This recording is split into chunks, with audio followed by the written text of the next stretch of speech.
Welcome to the Gezelle Talk Show. Welcome to the Gezelle Talk Show. Welcome to the Gezelle Talk Show. Welcome to the Gezelle Talk Show. Welcome to the Gezelle Talk Show. Welcome to the Gezelle Talk Show. Ooh, girl, the category is pop culture. The category is entertainment. The category is politics. The category is fashion. Welcome to the Gezelle Talk Show.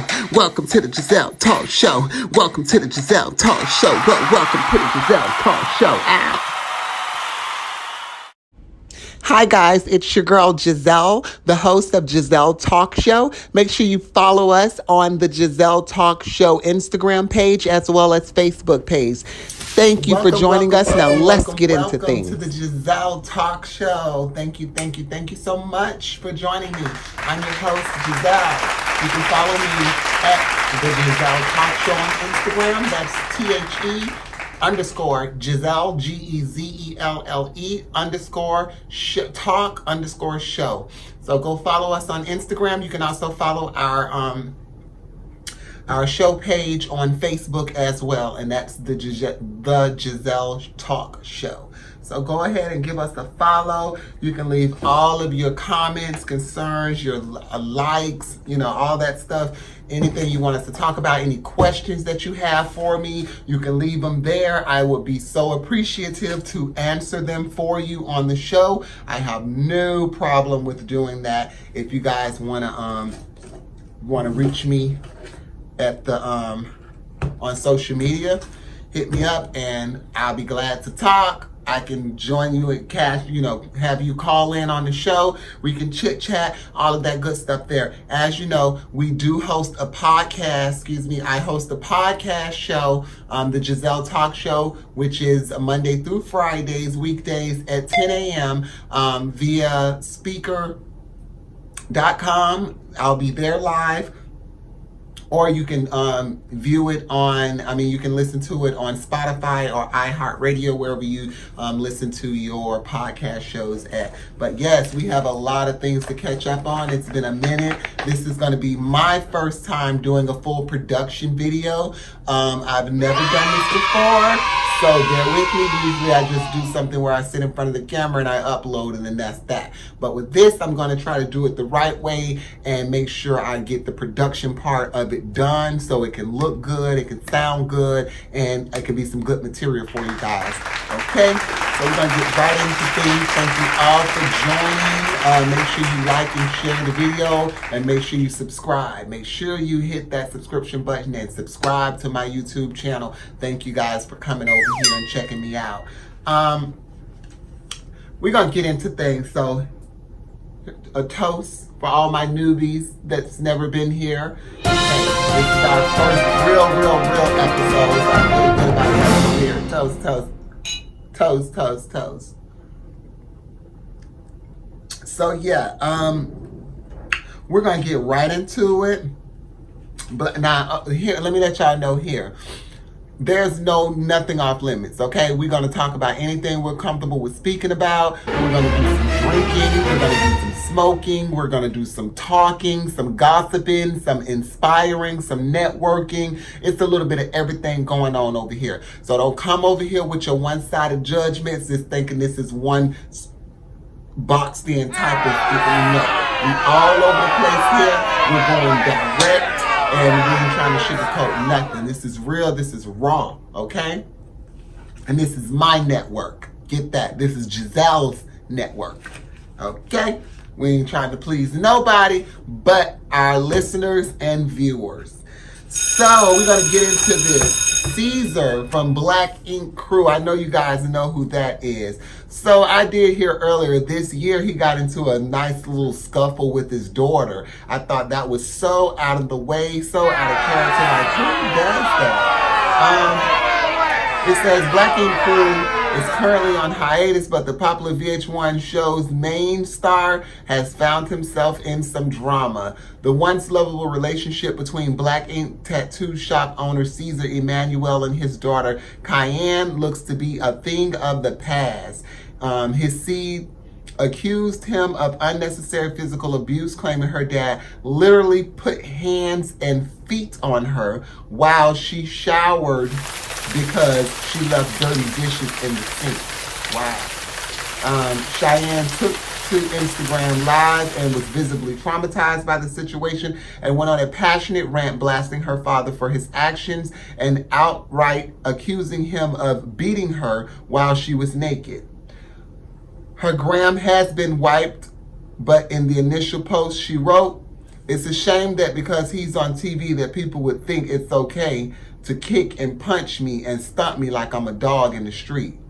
Fans of the show were taken back by the accusations because the father-daughter duo was so close when the fans of the show were... Wait.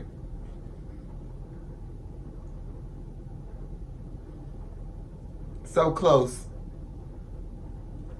Yeah, when fans of the show were taken back by the accusations because the father-daughter duo were so close when they appeared together in scenes. Cheyenne didn't stop at her Instagram Live video. She went as far as to call her father a sperm donor. Oh, God. Telling him to stop texting her and that she would never lie for him again. Caesar has since responded, calling the accusations against him false in a statement to the Shade Room of all places. Oh, God. He also shared posts on his account seemingly showing that he is unbothered, living his best life while partying in the middle of a pandemic. Ooh. Wow. But in a formal statement, the TV star asked for privacy while saying he's only guilty of doing what every other parent does, and that's discipline his child. Now, Caesar, how did you discipline? What form of action? Like, and if I'm not mistaken, this girl, 15, 16 years old? You can't be around here talking about you finna whoop her. Like, really? He said, "My daughter Cheyenne and I are not on great terms. However, I would never physically abuse her. I have only done what many parents would have when their child has crossed the line, and that's discipline my child. I love my daughter, and she's the only heir to my Black Ink Tattoo Studios. She is just having a hard time adjusting to no longer being the only child and having to share her father. I'm doing the best I can to make everyone comfortable in our new blended family. I understand that we are on reality TV and our lives constantly play out in the public eye, but I hope everyone can respect my family's privacy while we settle our differences." Caesar's new girlfriend also chimed in on the situation and, of course, has taken her boyfriend's side, claiming his child doesn't respect her father and mother, saying you want $600 wigs and don't want to wash dishes. Oh, gosh. Like, that's not... One thing I can say is, Caesar, your girlfriend shouldn't be speaking on your child or your child's mother. Period. She's a girlfriend. She definitely shouldn't be speaking on your child.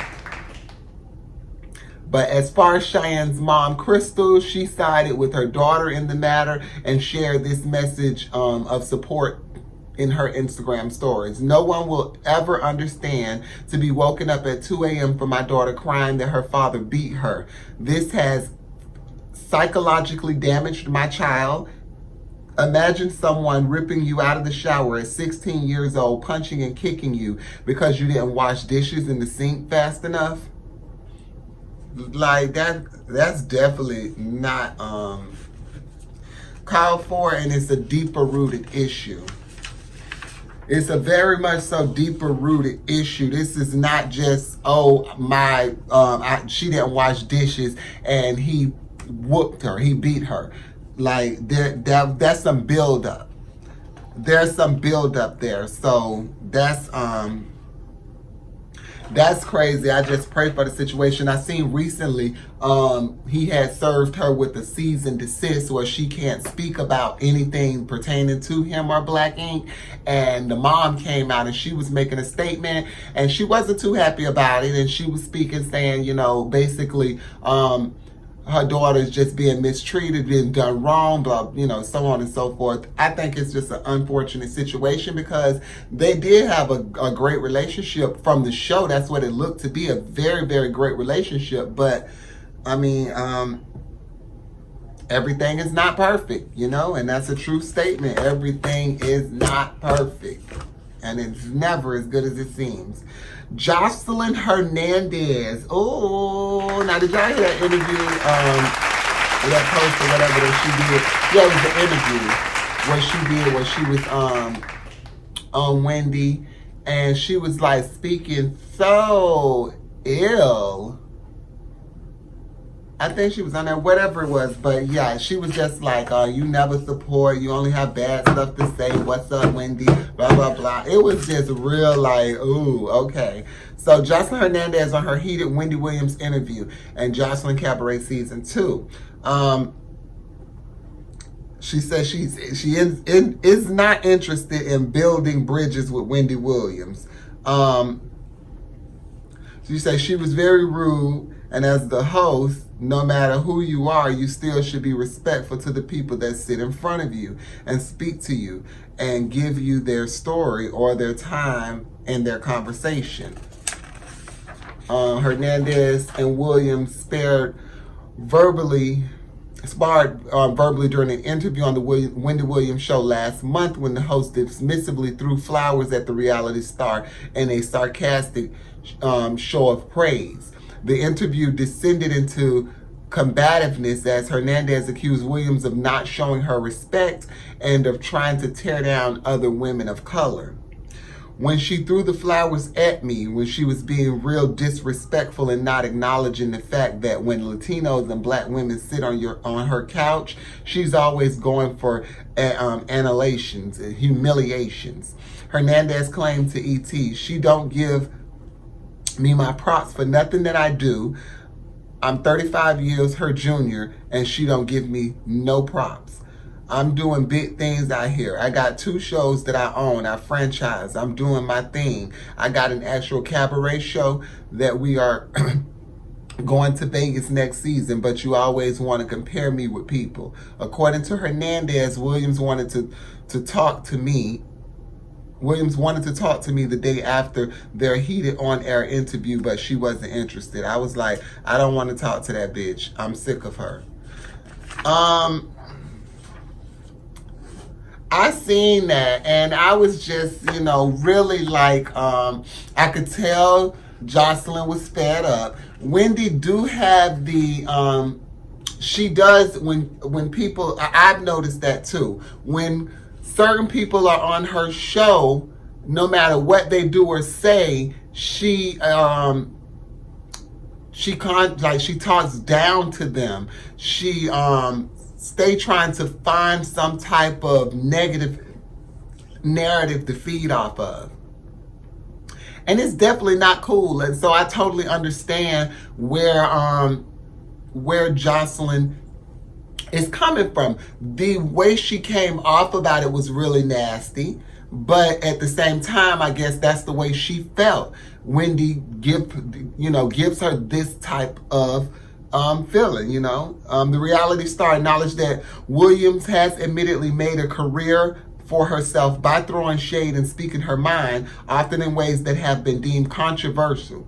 However, Hernandez says she thinks it's time for a change. When you've been in the industry so many years, you had to reinvent yourself because there comes a time when people get sick of looking at you and hearing you. So it's time to reinvent yourself, she shared. And I think it's just one of those times that she needs to reinvent herself.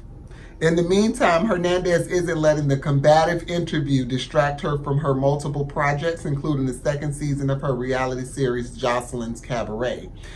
This season, the show takes place in Atlanta, Georgia.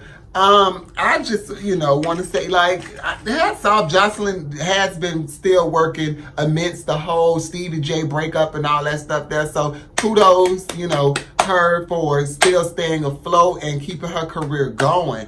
But at the same time, you speak about respect and all this stuff here. Usually in life you get what you give.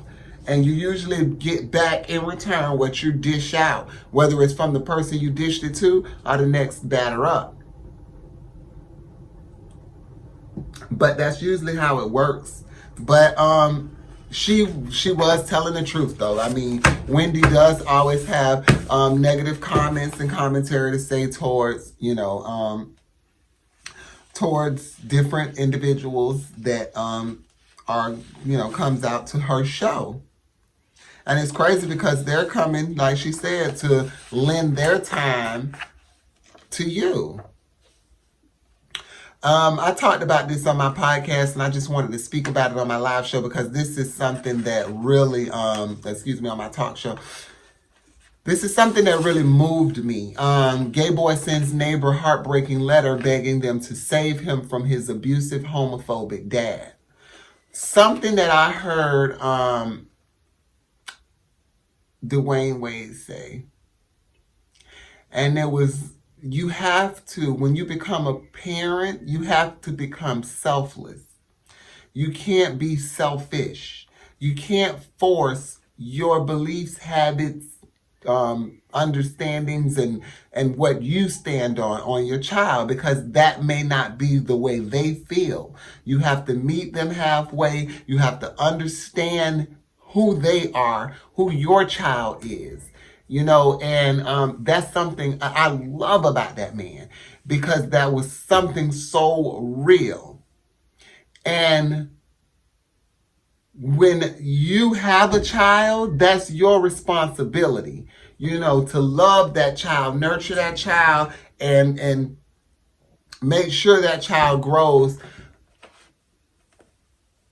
correctly, prosperous, in a good conditioned home where they know what love is, so they don't go trying to seek it in the streets from people who don't desire to give it to them, just only want to take from them. And that's why in the LGBT plus community, we lose so many so tragically, because we go out and love the wrong people because we never had that true experience of love from birth.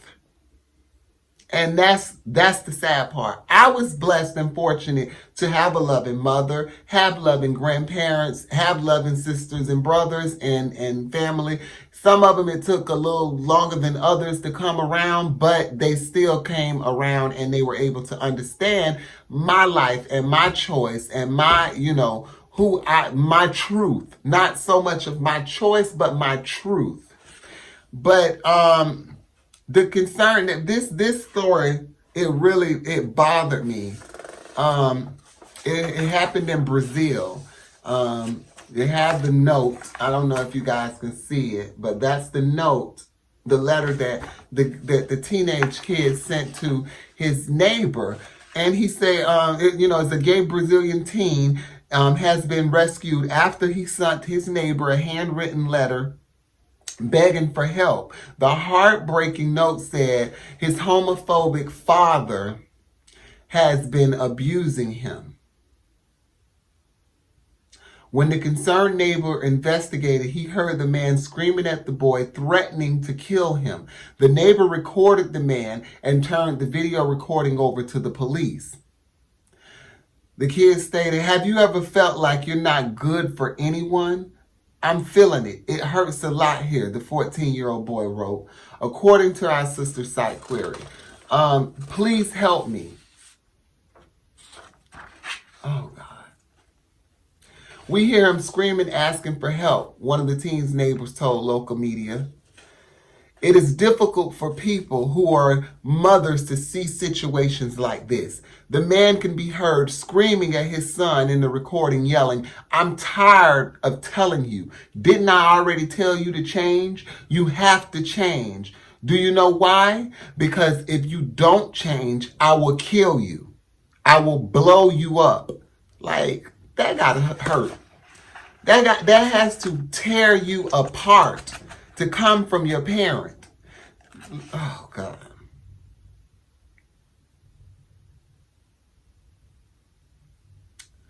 The man told police that he accepts his son's sexuality, but he was upset that he found the teen looking at pornography on his phone. Bullshit. I know bullshit when I hear it. let's call a thing. He said that he does not care, that he accepts and that he had already spoken with the adolescent, but he caught him accessing pornographic videos on his cell phone and did not control his anger, a police spokesperson said. The bruised teen's mother, however, said Dad's story wasn't true. She told police that the father had become irate after finding out his son is gay. The teen was removed from the home as the investigation continues. Thank God, and hopefully he's with loving family or friends that can really take him in and show him true love, because that's not love. That's not love. Trying to enforce something on a child, that's not love. That's definitely not love. And he should remove himself from it. If I was him, I damn sure would be more than happy to be removed from the house. So I'm sad to report this. 2 more trans women of color has been reportedly killed. It's so sad. It's so sad, to see my sisters being murdered left and right and, just killed. And you rarely see the case even being solved or any investigation really even going on with the case.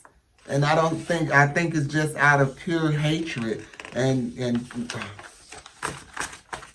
a lot of the cases that happens, we can't even account for because the girls are misgendered. And they're dead named and everything, like they did this young lady in here, calling her by her dead name instead of calling her by her trans name, her new name, her truth. And it's just so unfair. I always look at it just like racism was back in the day. And people always try to say like, you want to force the black people on us. You want to force it in our household, force it on the television. You want to just force these colors and force these niggers upon us. And I see it the same way with the LGBT community. I feel like we're treated less than, like we're some second-class citizens, and like we're low class, and everybody looked at in a certain light, and they want to force this gay stuff. Every time you turn around, something gay on TV or something trans on TV. I'm so tired of seeing this. I'm so tired of, well, what you're tired of seeing? Your people? Because we're people. We're human. We're here, sweetheart. Respect it. And I just look at it that in that same light. It's just like there's nothing uncommon or unnormal about it. We're not sick individuals. We're not diseased individuals. Any of that stuff. We're human beings. Whew. The violent deaths of 2 more transgender people have been reported, bringing this year's toll for trans, non-binary, and gender non-conforming Americans to at least 24. It's crazy. Sophie Vasquez, a 36-year-old Latina trans woman, was shot and killed in her apartment in Brookhaven, Georgia on May 4th. That's crazy. And black trans woman Danny Henson, 31, who also went by Prince Daniel, was fatally shot in her home in Baltimore the same day, according to PGH Lesbian Correspondence. Vasquez was shot multiple times. Brookhaven police found 5 shell casings and 3 bullets at the scene. Police have released little information about the crime, saying they don't have a suspect and haven't determined the motive. But yeah, I know what it is. Local activists accused them of downplaying the incident because of Vasquez's gender identity. We demand justice and accountability, Leanne Sanchez, exclusive director of the community Estrella, told the journal Constitution. We will not let her death go in vain or be swept under the rug. But a police spokesman said keeping a lid on the information may lull the perpetrator into a false sense of security and therefore make apprehension easier. I doubt that. Y'all sound like y'all probably not even trying to find the perpetrator who did this. And that's just sad. But, you know, a vigil to honor Vasquez was scheduled for today. Friends on social media have remembered her as the kindest person on the planet and someone who lit up the whole room and made us laugh until we cried. You know, it's sad because I always say we have to start putting a different narrative in play for the trans girls that are coming up, so they don't think the only thing they have to rely on is sex work. You don't have to just rely on sex work this day and age. You can be an entrepreneur. You can start your own business. You can start selling clothes. You can start selling hair, makeup. You can start doing hair, makeup. You can start your own YouTube channel. You can start your own business with anything that you put your mind to. You can convert it into a way that you can make it an income. So you don't have to just keep falling for the same trap that so many trans women fall into because they see such the fast money. But you have to understand that fast money go fast, and there's usually a repercussion to it. There's usually, for every action, there's a reaction, and that reaction is usually death. And I hate to say it, but I just want to be as blunt as possible for my sisters that's out there, to my nieces that's out there. Choose a new route. Show them a new way of doing it. They have OnlyFans. They have so many different things you can do. You can start a calendar line, a t-shirt line, just so much. We spend so much into our bodies and looks and everything. Honor it. You know what I'm saying? Hold it to a certain level where it's not easy attainable, because everybody that gets it doesn't want to praise it and value it like it should be. So love yourselves. I want to thank you guys for tuning in. This is our first full production